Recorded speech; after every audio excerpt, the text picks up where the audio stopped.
بسم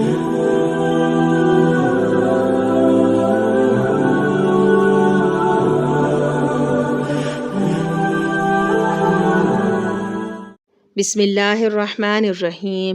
السلام علیکم پیارے ناظرین، آج میں آپ کی خدمت میں ایک بہت ہی سادہ اور آسان سا عمل لے کر حاضر ہوئی ہوں۔ پیارے ناظرین، کسی بھی عمل کی مقبولیت کا دار و مدار اس بات پر ہے کہ ہم نے پنجگانہ نماز کی پابندی کرنی ہے۔ دوسری بات، حلال و حرام کا خوب خیال رکھنا ہے، مال حرام سے بچنا ہے اور والدین کی نافرمانی سے بچنا ہے اور صغیرہ اور کبیرہ گناہوں سے بچنے کی پوری کوشش کرنی ہے، اور اس کے ساتھ اللہ کی ذات کامل پر مکمل یقین اور بھروسہ رکھنا ہے کہ مشکل کشا صرف اور صرف اللہ رب العزت ہے، جو اندھیروں سے نکال کر اجالوں کی طرف لاتا ہے۔ جب ساری دنیا ساتھ چھوڑ دیتی ہے اس وقت صرف وہی ذات اقدس ہے جو ساتھ دیتی ہے۔ 70 ماؤں سے زیادہ محبت کرنے والا رب اپنے بندوں پر ان کی استطاعت کے مطابق ہی آزمائش ڈالتا ہے۔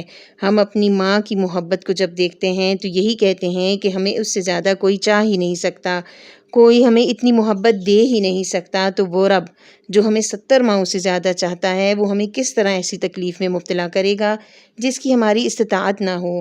اٹھتے بیٹھتے اللہ سے خیر کے طلبگار رہیے، انشاءاللہ تعالی وہ ہماری جھولی میں خیر ہی ڈالے گا۔ تو پیارے ناظرین، عمل کچھ اس طرح سے ہے کہ بعد از نماز عشاء 2 رکعت نماز نفل صلاۃ الحاجت کی نیت سے پڑھنی ہے۔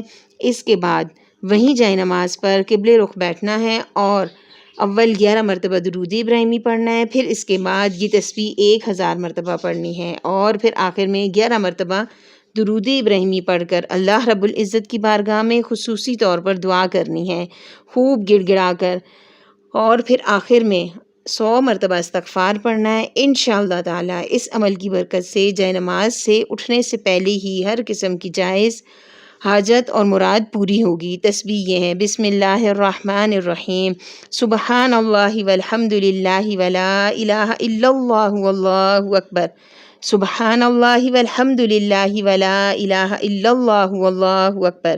پیارے ناظرین، اگر میری ویڈیو آپ کو پسند آئی ہے تو پلیز میرے چینل کو سبسکرائب کریں اور میری ویڈیو کو زیادہ سے زیادہ شیئر کریں۔ اللہ نگہبان۔